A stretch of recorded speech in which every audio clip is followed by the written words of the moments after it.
spending power of India's rising middle class.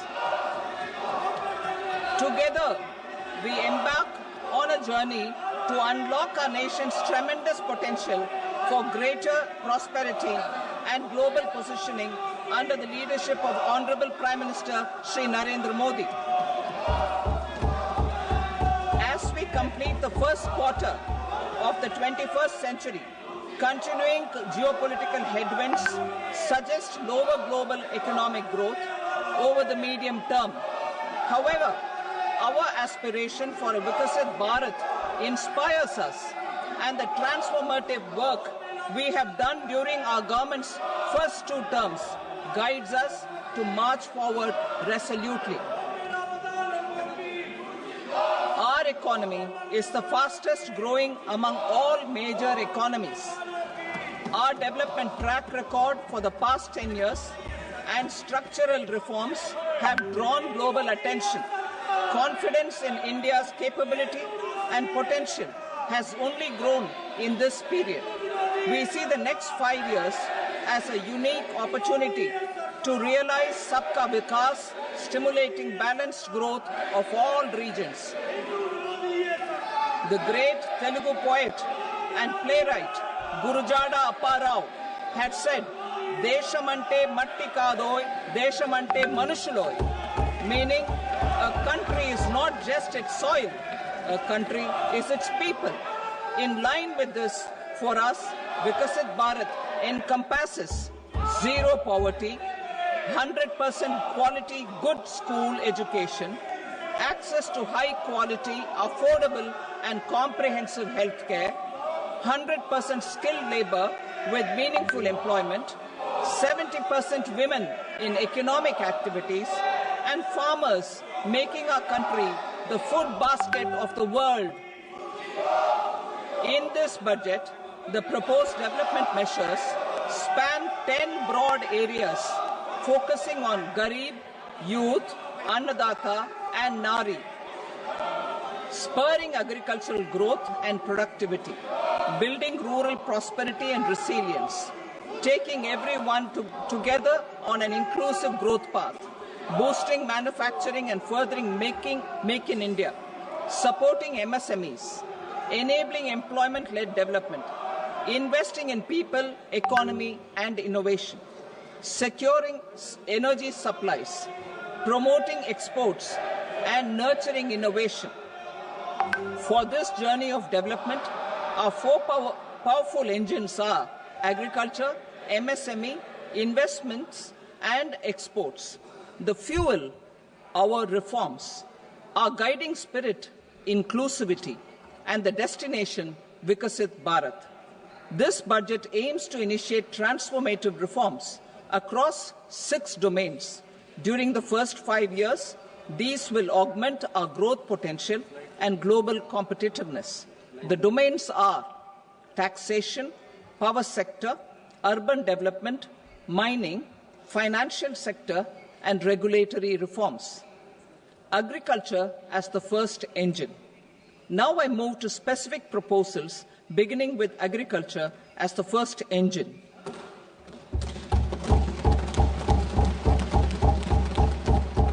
Prime Minister Dhan Dhanya Krishi Yojana, developing agri-districts program. Motivated by the success of the aspirational district program, our government will undertake a Prime Minister Dhan Dhanya Krishi Yojana in partnership with states. Through the convergence of existing schemes and specialized measures, the program will cover 100 districts with low productivity, moderate crop intensity, and below average credit parameters. It aims to 1. Enhance agricultural productivity, 2. Adopt crop diversification and sustainable agricultural practices, 3. Augment post-harvest storage at the panchayat and block level, 4. Improve irrigation facilities, and 5. Facilitate availability of long-term and short-term credit. This program is likely to help 1.7 crore farmers. Building rural prosperity and resilience.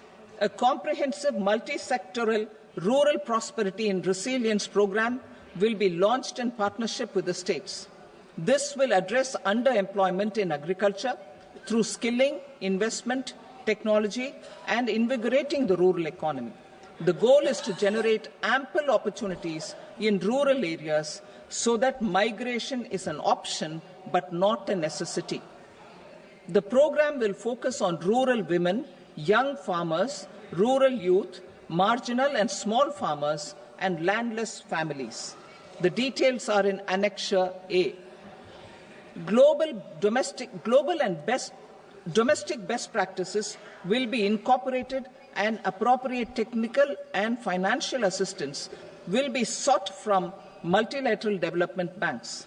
In Phase 1, 100 developing agri-districts will be covered. Atmanirbharta in pulses. Our government is implementing the National Mission for Edible Oil Seed for achieving Atmanirbharta in edible oils. Our farmers have the capability to grow enough for our needs and more. 10 years ago, we made concerted efforts and succeeded in achieving near self-sufficiency in pulses. Farmers responded to the need by increasing the cultivated area by 50%, and government arranged for procurement and remunerative prices.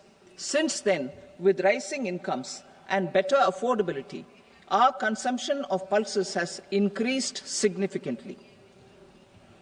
Our government will now launch a 6-year mission for Atmanirbharta in pulses with a special focus on Tuar, Urad and Masoor. Details are in Annexure B. Central agencies such as NAFED and NCCF will be ready to procure these 3 pulses as much as offered during the next 4 years from farmers who register with these agencies and enter into agreements. Comprehensive program for vegetables and fruits. It is encouraging that our people are increasingly becoming aware of their nutritional needs. It is a sign of a society becoming healthier.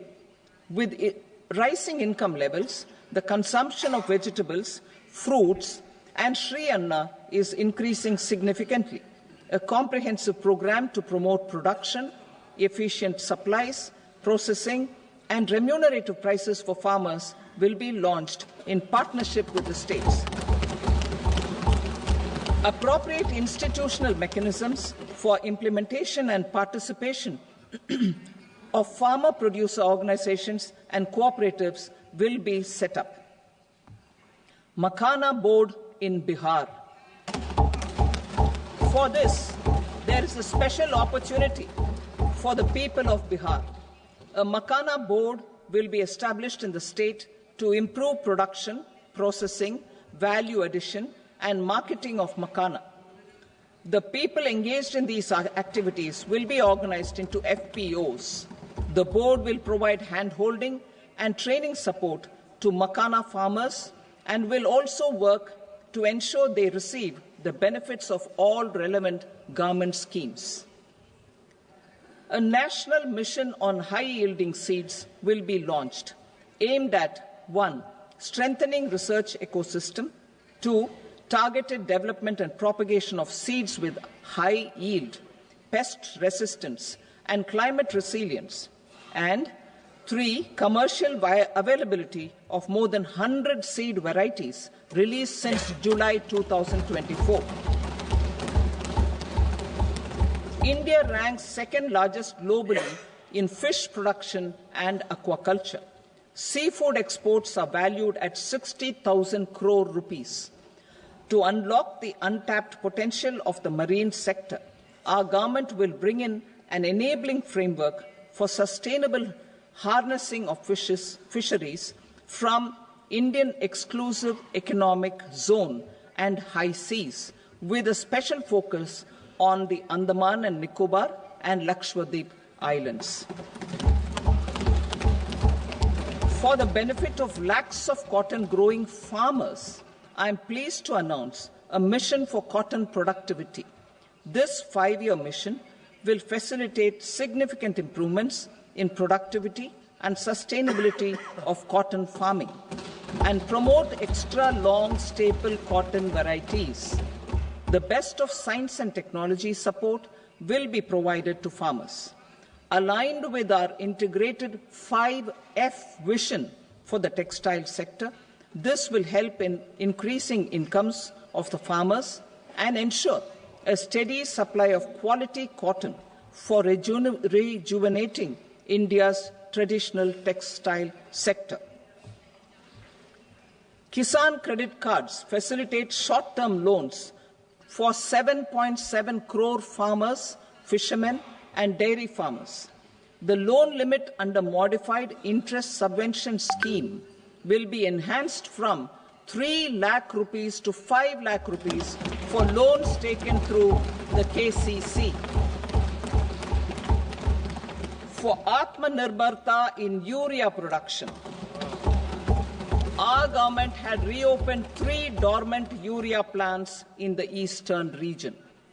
To further augment urea supply, a plant with annual capacity of 12.7 lakh metric tons will be set up at Namrup in Assam.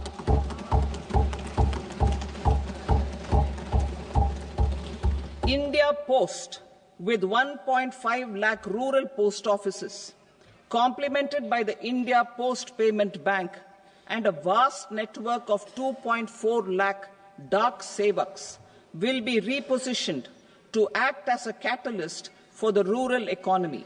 Details are at Annexure C. India Post will also be transformed as a large public logistics organization. This will meet the rising needs of Vishwakarmas, new entrepreneurs, women, self-help groups, MSMEs, and the large business organizations. Our government will provide support to NCDC for its lending operations for the cooperative sector. MSMEs as the second engine. Now I move to MSMEs as the second engine, which encompasses manufacturing and services with a focus on MSMEs numbering 5.7 crores. Currently, over 1 crore registered MSMEs, employing 7.5 crore people and generating 36% of our manufacturing, have come together to position India as a global manufacturing hub. With their quality products, these MSMEs are responsible for 45% of our exports. To help them achieve higher efficiencies of scale, technological upgradation, and better access to capital, the investment and turnover limits for classification of all MSMEs will be enhanced to 2.5 and 2 times respectively. This will give them the confidence to grow and generate employment for our youth. The details are given in Annexure D. To improve access to credit, the credit guarantee cover will be enhanced. First, for micro and small enterprises from 5 crore to 10 crore rupees, leading to additional credit of 1.5 lakh crores in the next 5 years.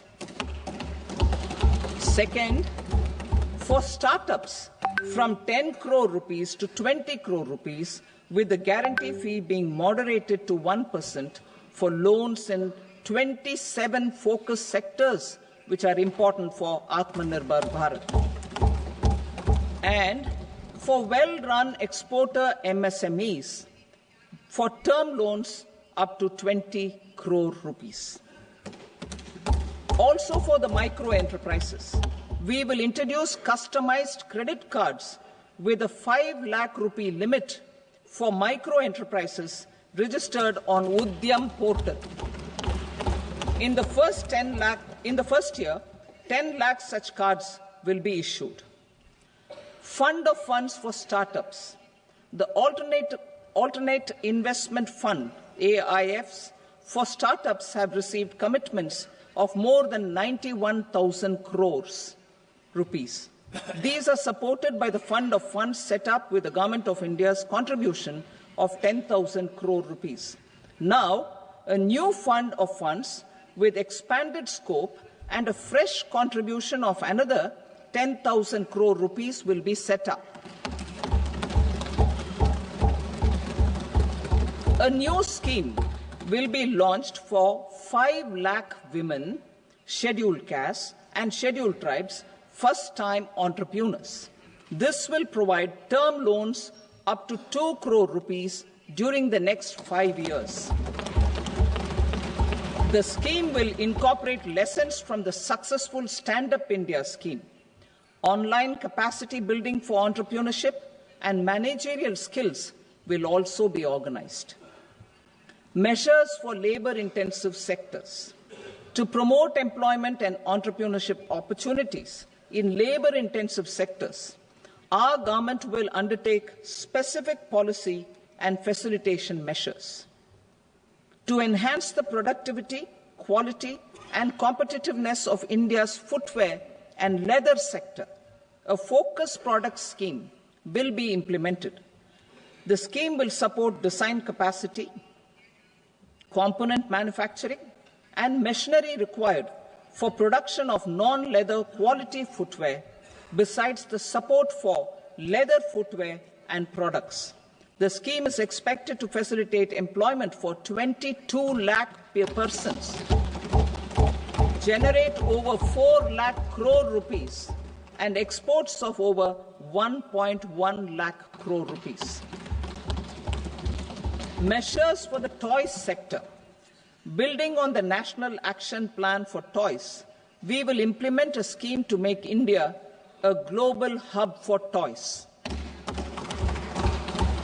The scheme will focus on development of clusters, skills, and a manufacturing ecosystem that will create high-quality, unique, innovative, and sustainable toys that will represent the Made in India brand. Support for food processing. In line with our commitment towards Purvodaya, we will establish a National Institute of Food Technology, Entrepreneurship and Management in Bihar. The institute will provide a strong fillip to food processing activities in the entire eastern region. This will result in 1. Enhanced income for the farmers through value addition to their produce, and 2. Skilling entrepreneurship and employment opportunities for the youth. Manufacturing mission, furthering Make in India. Our government will set up a national manufacturing mission covering small, medium, and large industries for furthering Make in India by providing policy support, execution roadmaps, governance, and monitoring framework for central ministries and states. Details are in Annexure E. Given our commitment to climate-friendly development, the mission will also support clean tech manufacturing. This will aim to improve domestic value addition and build our ecosystem for solar PV cells, EV batteries, motors and controllers, electrolyzers, wind turbines, very high voltage transmission equipment, and grid-scale batteries. Investment as the third engine. Now I move to investment as the third engine, which encompasses investing in people, investing in the economy, and investing in innovation. Investing in people. Saksham Anganwadi and Poshan 2.0. Saksham Anganwadi and Poshan 2.0 program provides nutritional support to more than 8 crore children, 1 crore pregnant women and lactating mothers all over the country, and about 20 lakh adolescent girls in aspirational districts and the Northeast region. The cost norms for these nutritional support will be enhanced appropriately. Atal Tinkering Labs.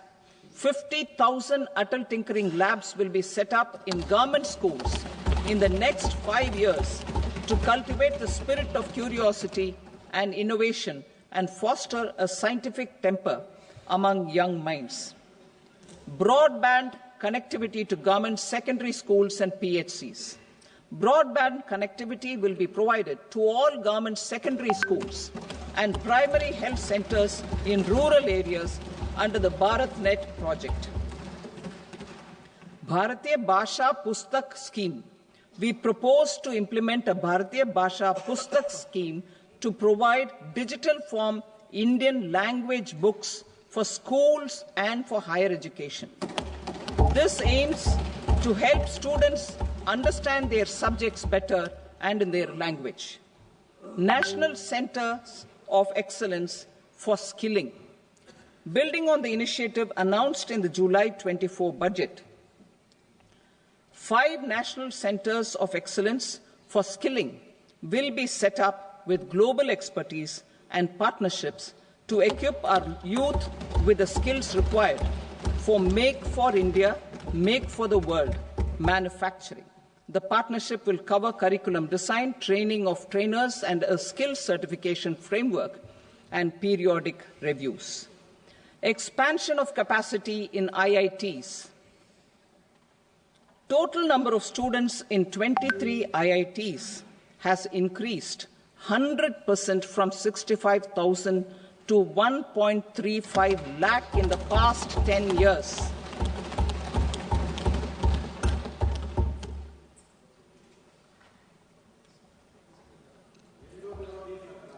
Additional infrastructure will be created in the 5 IITs started after 2014 to facilitate education for 6,500 more students.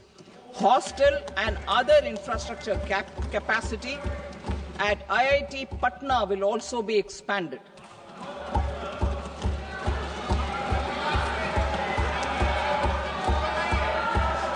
Center of Excellence.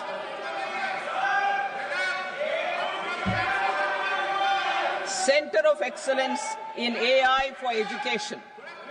I had announced 3 centers of excellence in artificial intelligence for agriculture, health, and sustainable cities in 2023. Now a center of excellence in artificial intelligence for education will be set up with a total outlay of 500 crores. Expansion of medical education.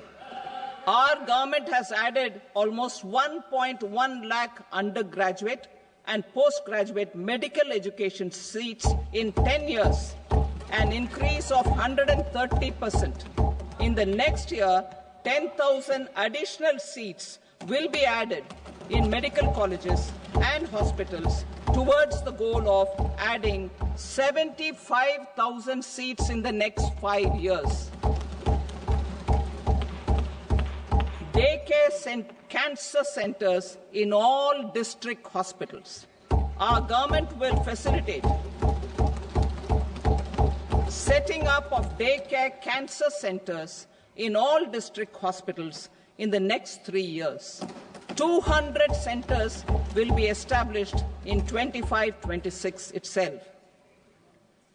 Strengthening urban livelihoods. Our government has been giving priority to assisting urban poor and vulnerable groups.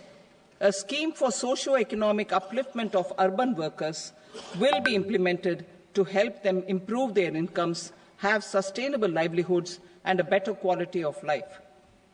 PM Swanidhi scheme has benefited more than 68 lakh street vendors, giving them respite from high-interest informal sector loans.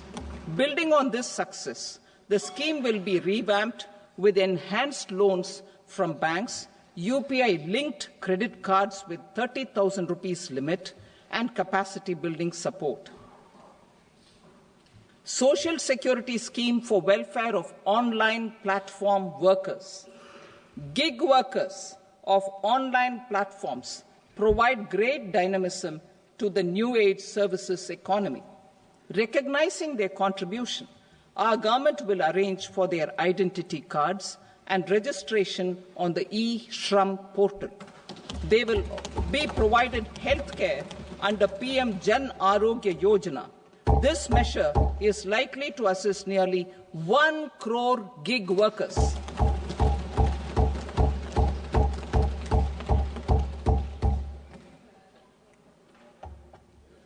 Investing in the economy, public-private partnership in infrastructure. Each infrastructure-related ministry will come up with a 3-year pipeline of projects that can be implemented in PPP mode. States will also be encouraged to do so and can seek support from the India Infrastructure Project Development Fund, which is a scheme to prepare PPP proposals. Support to states for infrastructure. An outlay of 1.5 lakh crore is proposed for the 50-year interest-free loans to states for capital expenditure and incentives for reforms. Building on the success of the first asset monetization plan announced in 2021, the second plan for 2025 to 30 will be launched to plough back capital of 10 lakh crore in new projects. Regulatory and fiscal measures will be fine-tuned to support the plan. Jal Jeevan Mission. Since 2019, 15 crore households, representing 80% of India's rural population, have been provided access to portable tap water connections. To achieve 100% coverage, I am pleased to announce the extension of this mission until 2028 with an enhanced total outlay. The mission's focus will be on the quality of infrastructure and O&M of rural piped water supply schemes through Jan Bhagidari. A separate MOU or separate MOUs will be signed with the states and union territories to ensure sustainability and citizen-centric water services delivery. Urban sector reforms. Building on the July budget proposals, urban sector reforms related to governance, municipal services, urban land and planning will be incentivized. Urban Challenge Fund. The government will set up an urban challenge fund of 1 lakh crore rupees to implement the proposals for cities as growth hubs, creative redevelopment of cities, and for water and sanitation purposes announced in the July budget. This fund will finance up to 25% of the cost of bankable projects, with a stipulation that at least 50% of the cost is funded from bonds, bank loans, and PPPs. An allocation of 10,000 crore is proposed in 2025-26. Power sector reforms. We will incentivize electricity distribution reforms and augmentation of intra-state transmission capacity by states.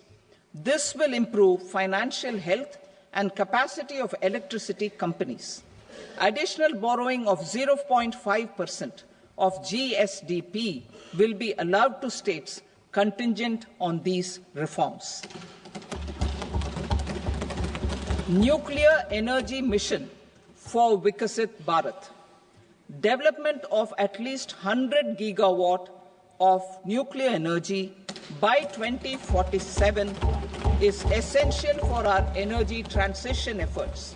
For an active partnership with the private sector towards this goal, amendments to the Atomic Energy Act and the Civil Liability for Nuclear Damage Act will be taken up.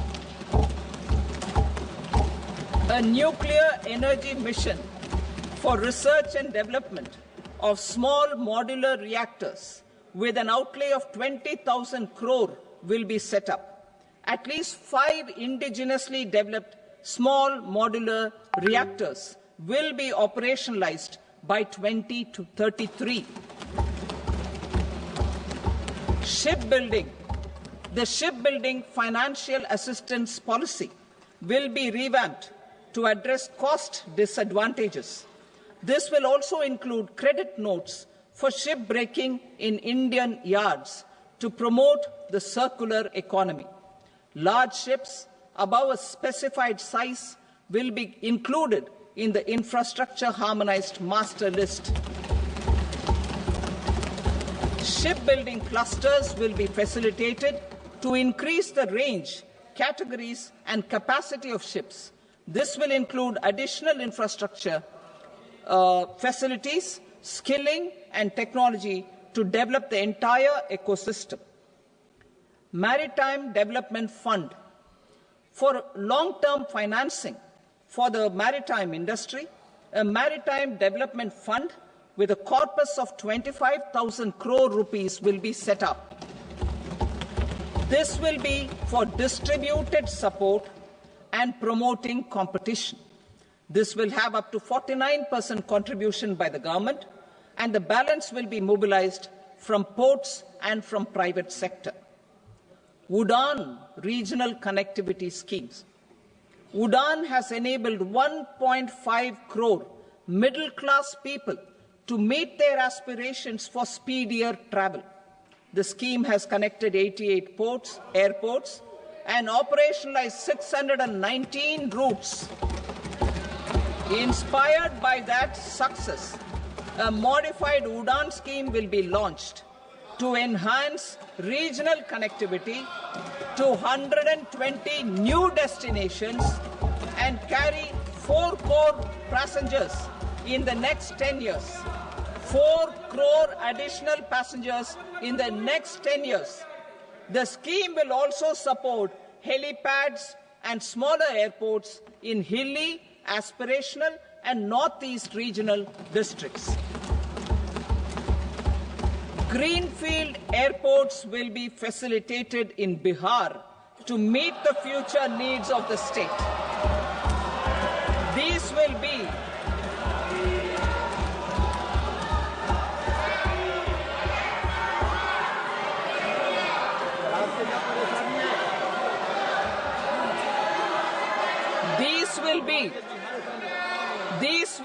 in addition to the expansion of the capacity of Patna Airport and a brownfield airport in Beta. Western Kosi Canal project in Mithilanchal. Financial support will be provided for the Western Kosi Canal ERM project, benefiting a large number of farmers cultivating over 50,000 hectares of land in the Mithilanchal region of Bihar. Mining sector reforms. Mining sector reforms, including those for minor minerals, will be encouraged through sharing of best practices and institutions of a state mining index. A policy for recovery of critical minerals from tailings will be brought out. Under the special window for affordable and mid-income housing, SWAMI, 50,000 dwelling units in stressed housing projects have been completed and keys handed over to home buyers. Another 40,000 units will be completed in 2025, further helping middle-class families who were paying EMIs on loans taken for apartments while also paying rent for their current dwellings. Building on this success, SWAMI Fund 2 will be established as a blended finance facility with contribution from the government, banks and private investors. This fund of 15,000 crore rupees will aim for expeditious completion of another 1 lakh units. PM Gati Shakti data for private sector.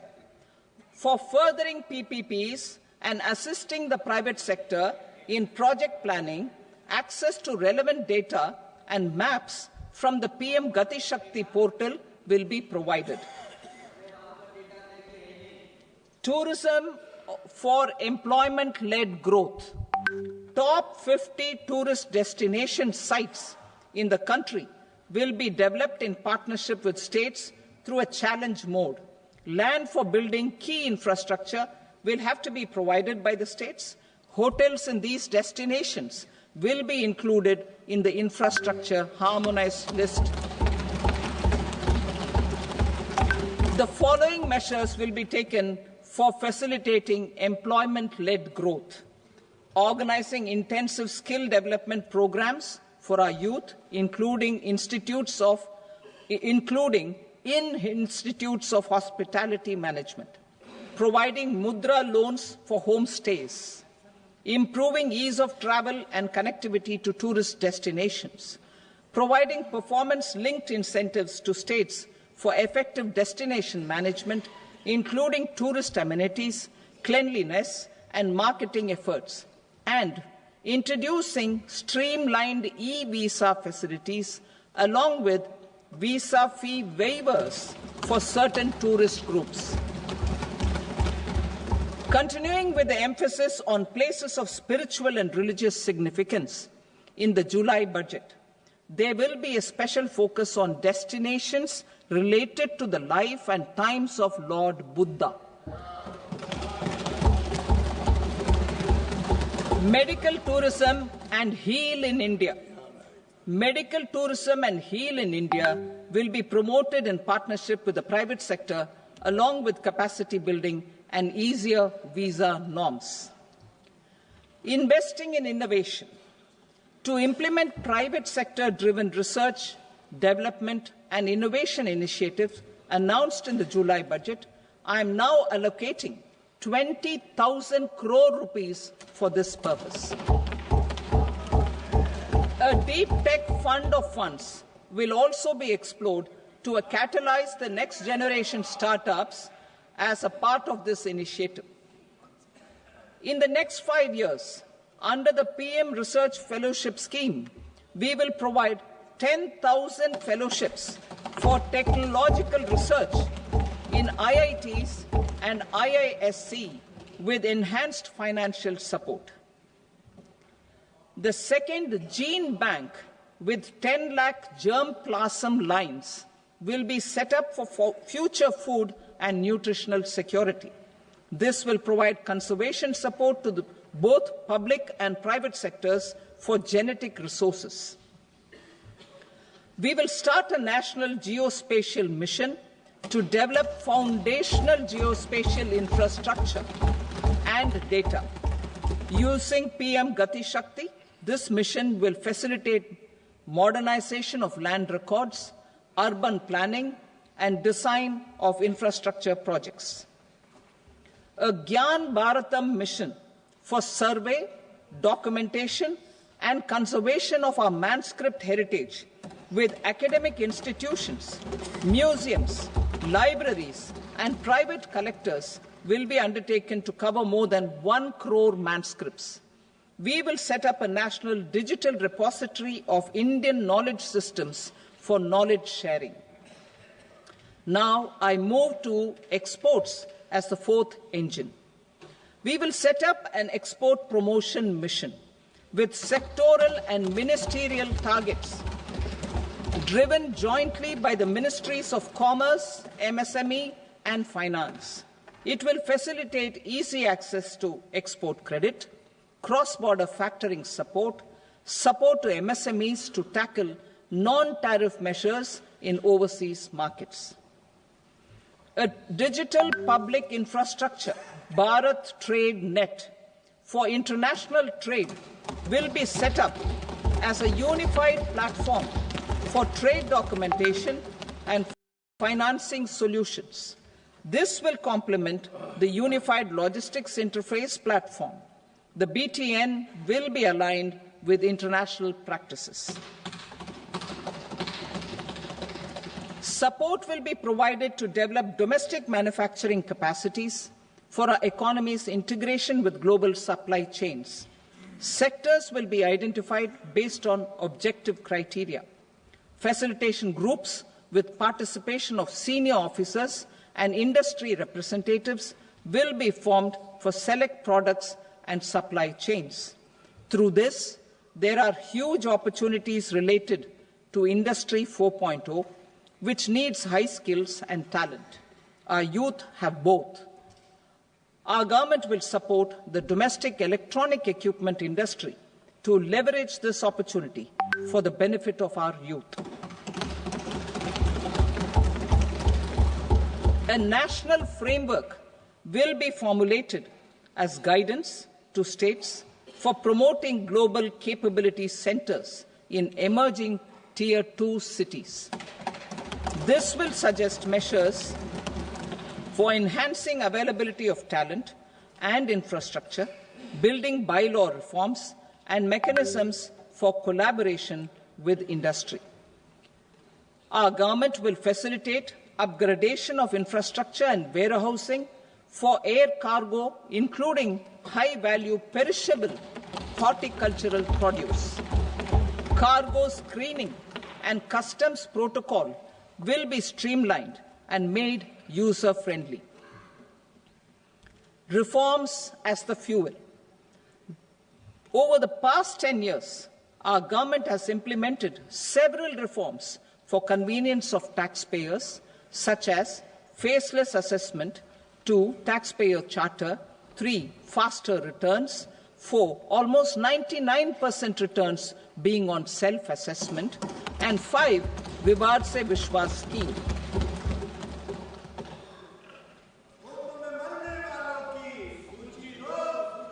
Continuing these efforts, I reaffirm the commitment of the Tax Department to trust first, scrutinize later. I also propose to introduce the new income tax bill next week. I will detail the indirect tax reforms and changes in direct taxes in Part B. Financial sector reforms. The FDI limit for the insurance sector will be raised from 74 to 100%. This enhanced limit will be available for those companies which invest the entire premium in India. The current guardrails and conditionalities associated with foreign investment will be reviewed and simplified. The services of India Post Payment Bank will be deepened and expanded in rural areas. NABFID will set up a partial credit enhancement facility for corporate bonds for infrastructure. Public sector banks will develop Grameen Credit Score framework to serve the credit needs of SHG members and people in rural areas. A forum for regulatory coordination and development of pension products will be set up. To implement the earlier announcement on simplifying the KYC processes, the revamped Central KYC Registry will be rolled out in 2025. We will also implement a streamlined system for periodic updating. Requirements and procedures for speedy approval of company mergers will be rationalized. The scope for fast-track mergers will also be widened and the process made simpler.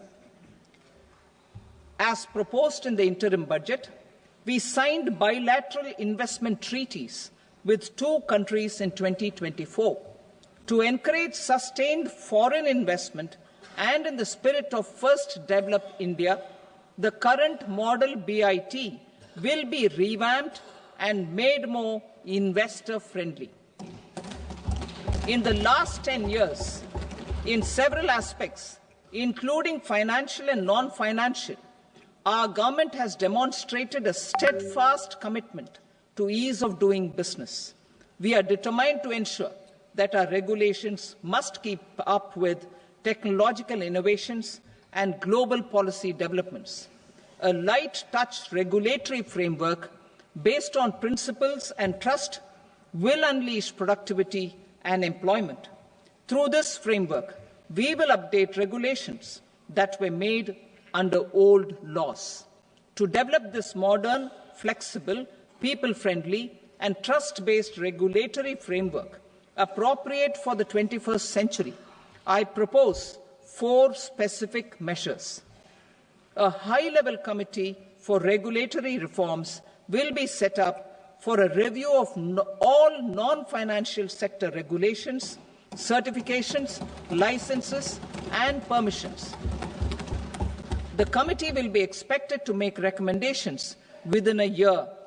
The objective is to strengthen trust-based economic governance and take transformational measures to enhance ease of doing business, especially in matters of inspection and compliances. States will be encouraged to join in this endeavour. An investment friendliness index of states will be launched in 2025 to further the spirit of competitive, cooperative federalism. Under the Financial Stability and Development Council, a mechanism will be set up to evaluate impact of the current financial regulations and subsidiary instructions. It will also formulate a framework to enhance their responsiveness and development of the financial sector. In the Jan Vishwas Act 2023, more than 180 legal provisions were decriminalized. Our government will now bring up the Jan Vishwas Bill 2.0 to decriminalize more than 100 provisions in various laws. I now move to fiscal policy. In the July budget, I had committed to staying the course for fiscal consolidation. Our endeavour will be to keep the fiscal deficit each year such that central government debt remains on a declining path as a percentage of the GDP. The roadmap for the next 6 years has been detailed in the FRBM statement. Revised estimates for 2024-25. The revised estimate of the total receipts other than borrowings is 31.47 lakh crore rupees, of which the net tax receipts are 25.57 lakh crore rupees. The revised estimate of the total expenditure is 47.16 lakh crore rupees, of which the capital expenditure is about 10.18 lakh crore rupees. The revised estimate of the fiscal deficit is 4.8% of the GDP. Budget estimates for 25-26. Coming to 25-26, the total receipts other than borrowings and total expenditure are estimated at 34.96 lakh crore rupees and 50.65 lakh crore rupees respectively. The net tax receipts are estimated at 28.37 lakh crore rupees. The fiscal deficit is estimated to be 4.4% of GDP. To finance the fiscal deficit, the net market borrowings from dated securities are estimated at 11.54 lakh crore. The balance financing is expected to come from small savings and other sources.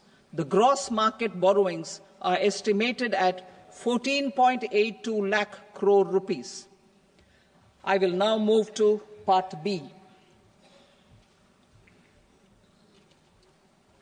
Indirect taxes. My proposals relating to customs aim to rationalize tariff structure and address duty inversion. These will also support domestic manufacturing and value addition, promote exports, facilitate trade, and provide relief to common people. Rationalization of customs tariff structure for industrial goods. As a part of comprehensive review of customs rate structure announced in July 2024 budget, I propose to 1. Remove 7 tariff rates. This is over and above the 7 tariff rates removed in 23-24 budget. After this, there will be only 8 remaining tariff rates, including 0 rate. 2. Apply appropriate cess to broadly maintain effective duty incidence, except on a few items where such incidence will reduce marginally. 3. Levy not more than 1 cess or surcharge. Therefore, I propose to exempt social welfare surcharge on 82 tariff lines that are subject to a cess. I shall now take up sector-specific proposals. To provide relief to patients, particularly those suffering from cancer, rare diseases, and other severe chronic diseases, I propose to add 36 life-saving drugs and medicines to the list of medicines fully exempted from basic custom duty.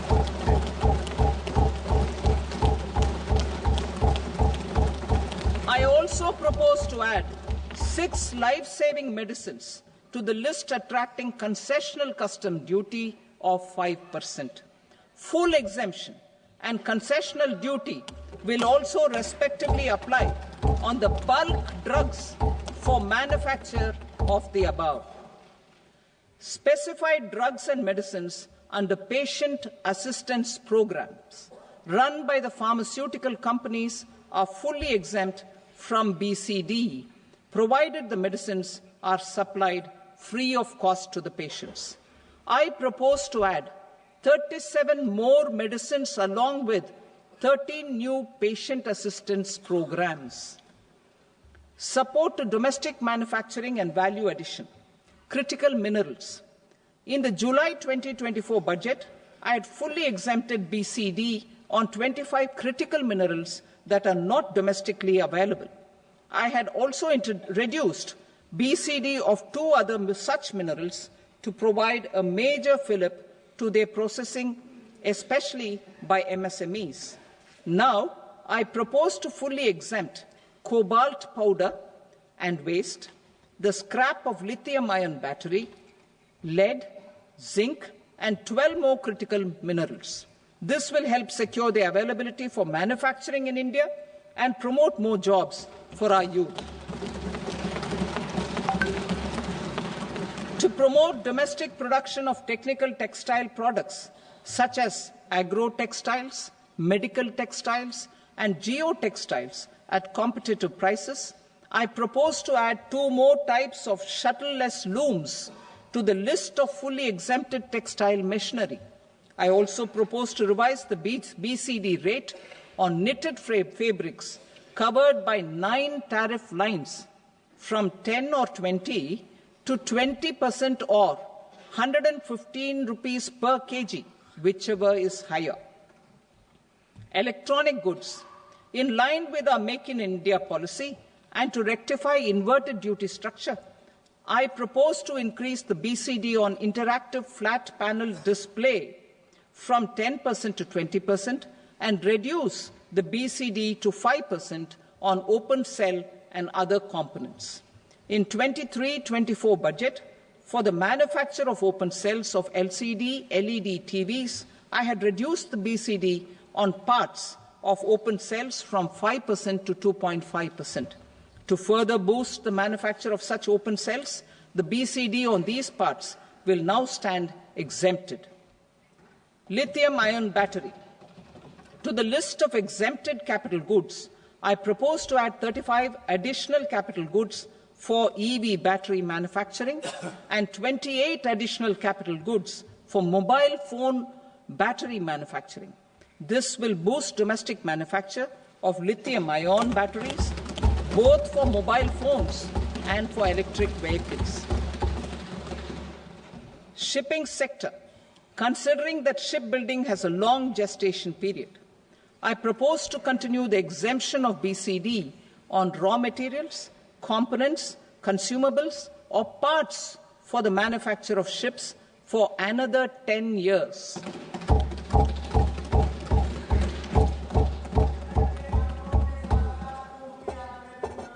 I also propose the same dispensation for shipbreaking to make it more competitive.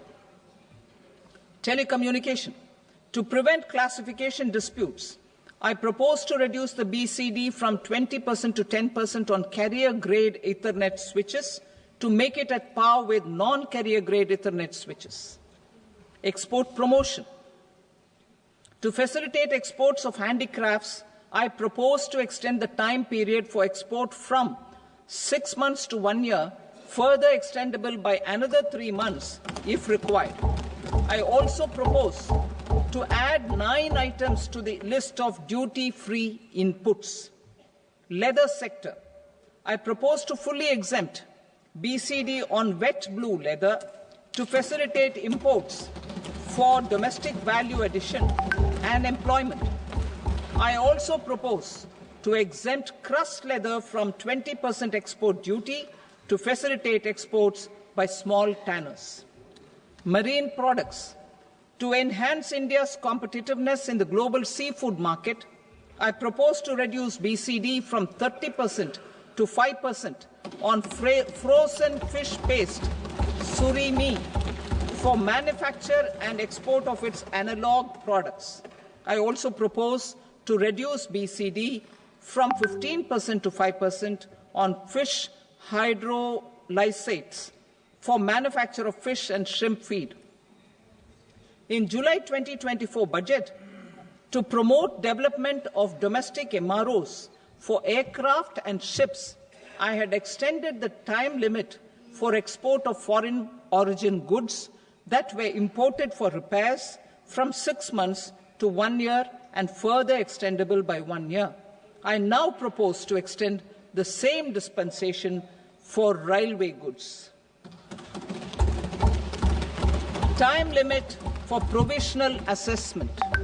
Presently, the Customs Act 1962 does not provide any time limit to finalize provisional assessments, leading to uncertainty and cost to trade. As a measure of promoting ease of doing business, I propose to fix a time limit of 2 years, extendable by a year, for finalizing the provisional assessment. I propose to introduce a new provision that will enable importers or exporters, after clearance of goods, to voluntarily declare material facts and pay duty with interest but without penalty. This will incentivize voluntary compliance. However, this will not apply in cases where department has already initiated audit or investigation proceedings. For industry to better plan their imports, I propose to extend the time limit for the end use of imported inputs in the relevant rules from 6 months to 1 year. This will provide operational flexibility in view of cost and uncertainty of supply. Further, such importers will now have to file only quarterly statements instead of a monthly statement.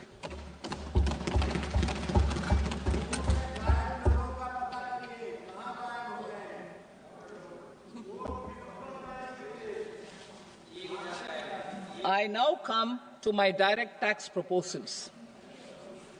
In Part A, I have briefly underlined taxation reforms as one of key reforms to realize our vision of Vikasit Bharat. In respect of criminal law, our government had earlier ushered in Bharatiya Nyaya Sanhita, replacing Bharatiya Danda Sanhita. I am happy to inform this august House and the country that for new income tax bill will carry forward the same spirit of Nyaya in its drafting as well. The new bill will be clear and direct in text, with close to half of the present law in terms of both chapters and words. It will be simple to understand for taxpayers and tax administrators, leading to tax certainty and reduced litigation. Reforms, however, are not a destination. They are means to achieve good governance for our people and economy. Providing good governance primarily involves being responsive. The Tirukural captures this in verse 542, which reads, "Vaanokki vaazhum ulagallam, mannavan kol nokki vaazhum kudi," meaning, just as the living beings live expecting rains, citizens live expecting good governance. Our government is committed to keeping an ear to the ground and a finger on the pulse and responding while balancing our national building efforts.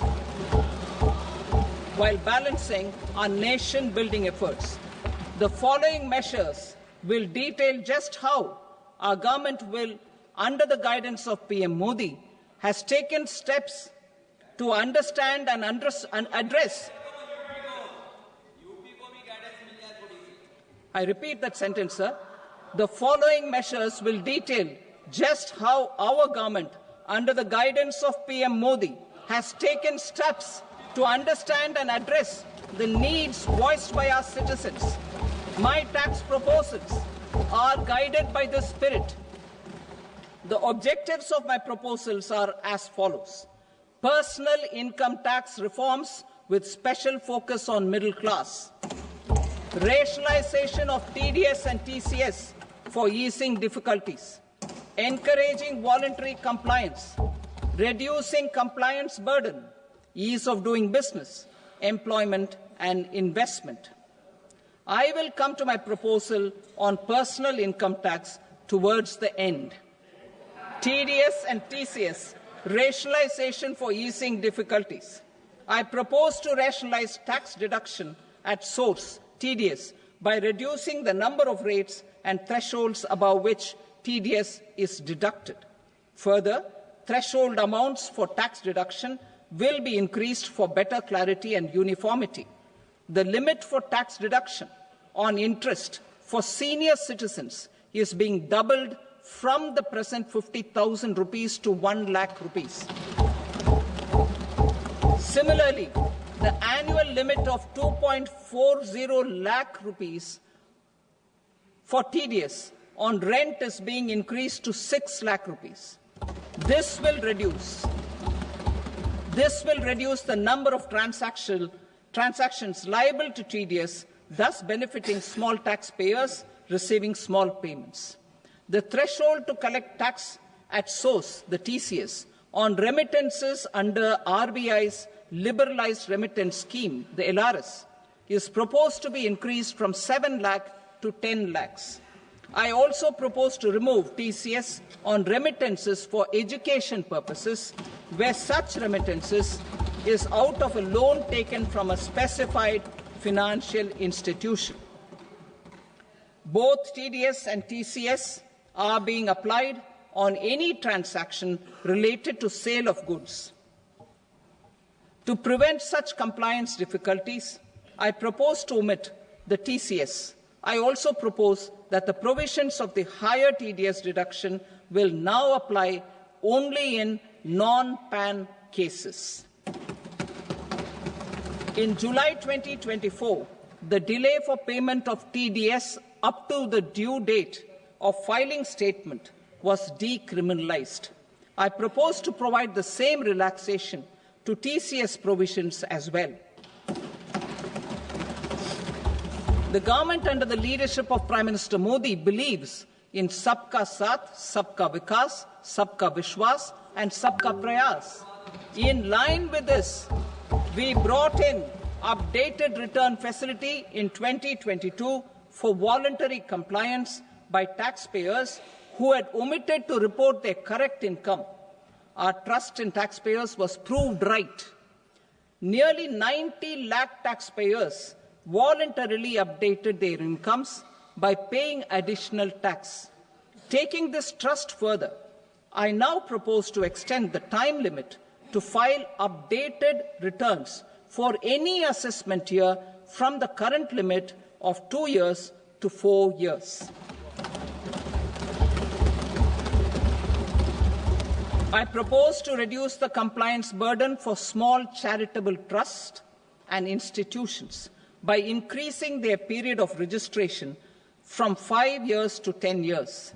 It is also proposed that disproportionate consequences do not arise for minor defaults, such as incomplete applications filed by charitable entities. Presently, taxpayers can claim the annual value of self-occupied properties as nil only on the fulfillment of certain conditions. Considering the difficulties faced by taxpayers, it is proposed to allow the benefit of 2 such self-occupied properties without any condition. To streamline the process of transfer pricing and to provide an alternative to yearly examination, I propose to introduce a scheme for determining arm's length price of international transaction for a block period of 3 years. This will be in line with global best practices.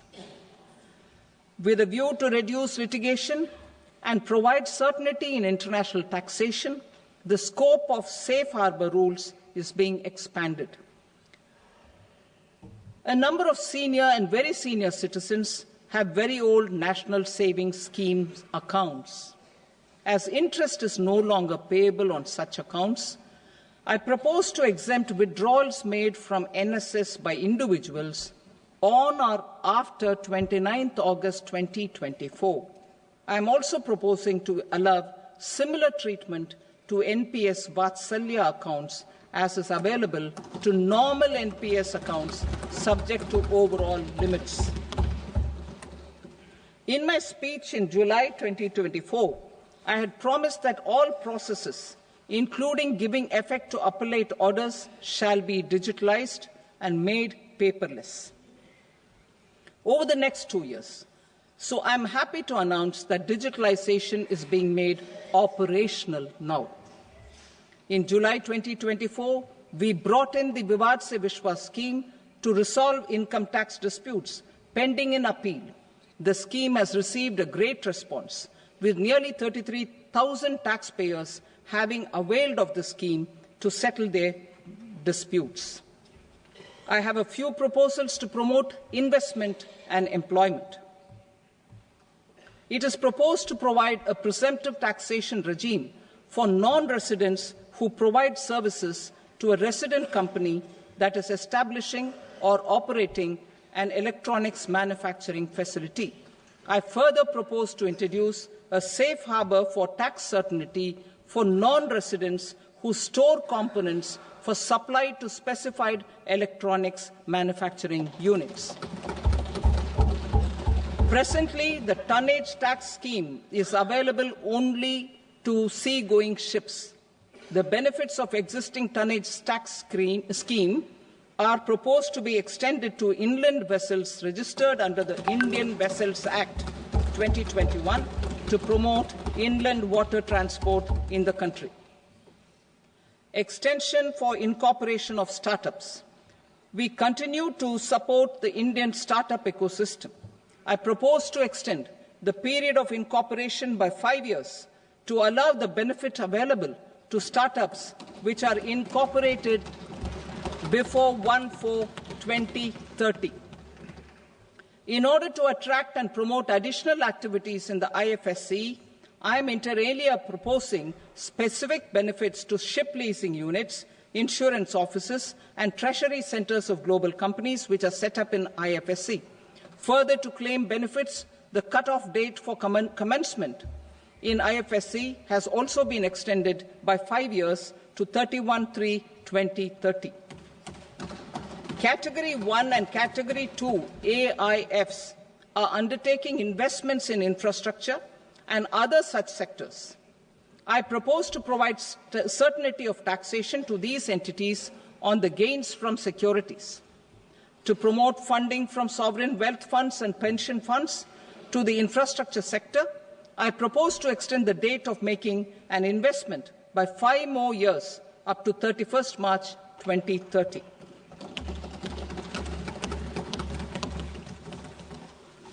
Personal income tax reforms with special focus on middle class.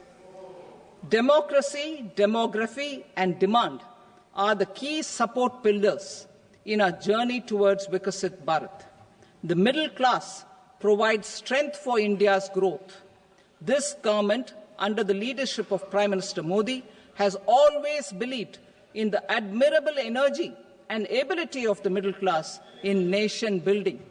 In recognition of their contribution,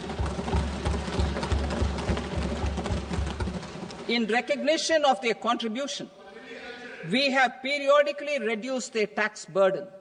Right after 2014, the nil tax slab was raised to 2.5 lakhs of rupees, which was further raised to 5 lakh rupees in 2019 and to 7 lakh rupees in 2023. This is reflective of our government's trust on the middle-class taxpayers. I am now happy to announce that there will be no income tax payable up to income of 12 lakh rupees.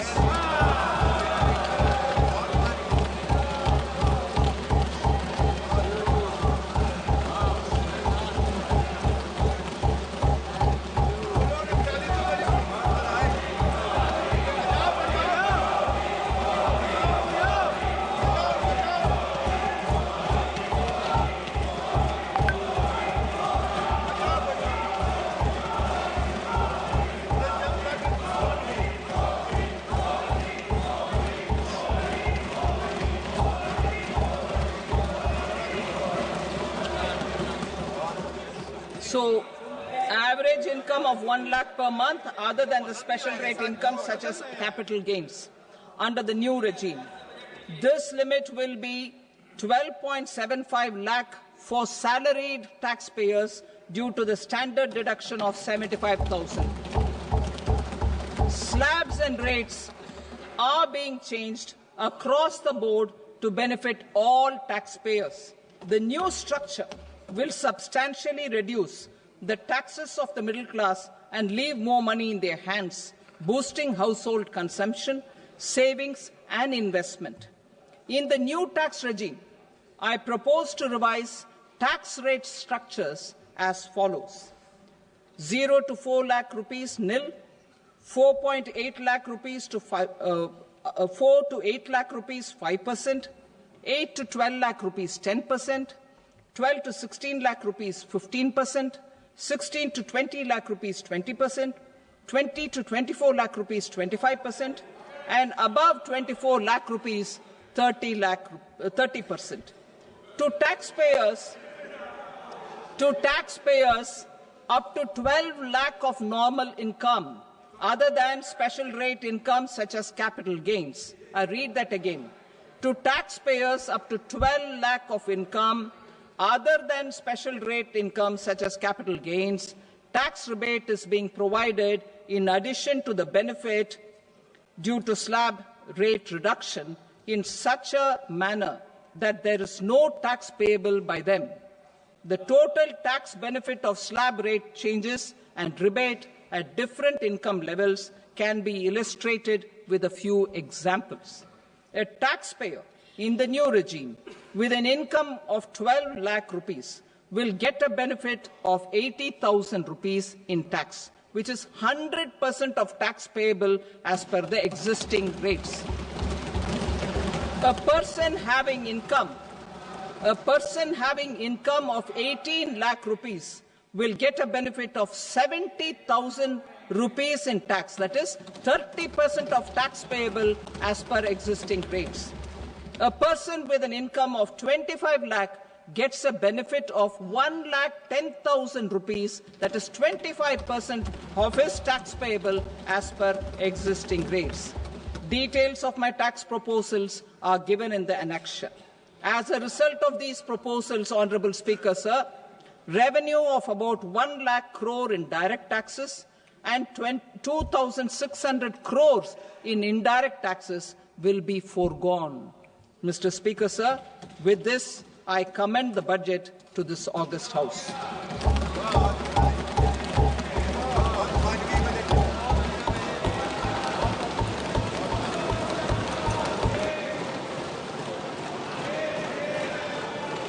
Item number 2, Srimati Nirmala Sitharaman. Sir, with your permission, I rise to lay on the table the following statements under Section 3(1) of the Fiscal Responsibility and Budget Management Act 2003, medium-term fiscal policy cum fiscal policy strategy statement and macroeconomic framework statement. Item number 3, Srimati Nirmala Sitharaman. Sir, with your permission, I rise to move for leave to introduce the Finance Bill 2025. प्रश्न ये है कि विधेयक को पुनर्स्थापित करने की अनुमति प्रदान की जाए। जो सदस्य इसके पक्ष में हाँ कहें, जो सदस्य विरोध में ना कहें। मेरे विचार में निर्णय हाँ वालों के पक्ष में हुआ, हाँ वालों के पक्ष में अनुमति प्रदान की जाती है। माननीय मंत्री जी, अब विधेयक को पुरस्तापित करें। Sir, I introduce the bill. Thank you.